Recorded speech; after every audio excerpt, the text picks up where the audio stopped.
Yo, Za.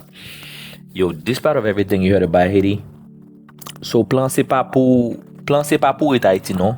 Plan c'est pour quitter Haïti ba yo, mais ni plus go vin nan pays yo. That is the reason why when you come to their country, they treat you like slave. They make sure you cannot actually live a good life. They stop you from working. They stop you from having a good life. They stop you from having life insurance. They stop you from having a job. They stop you from having a work permit and everything. They do not want us to come to their country. They don't want us to go to South America to work for change over the dollars, and then for them to go to Haiti to rebuild the country and to do it like Jamaica.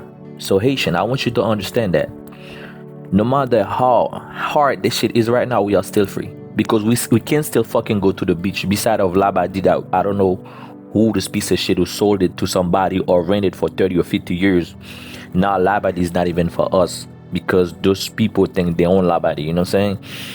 But we understand we lose one of our beaches, you know what I'm saying? But we still get the other beaches, you know what I'm saying? We still have plage publique, plage privée, how they call it.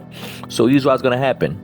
If you all run away and leave the country because you think it's not safe, they're gonna come themselves, they're gonna build big resorts, big hotels. That's why you see every area that was gangsterized is always by the seashore. It's because they need this area to build resorts for them to bring people make money. So the country gonna be visited by tourists, but this money is not gonna go to the government because the government is dumb. Because the government is sold out. So I want the young people, the young Haitians, to stand up for the rights and kick these motherfuckers out, and we build the country on our own. The same way we did for Ariana, the same way we stood up, we could give like $1 million in like 11 days. Imagine if every 11 days we give $1 million, that would be $3 million a month that we could put into the government safe. That money could be used to build routes, to reconstruct the country, and do a lot of things.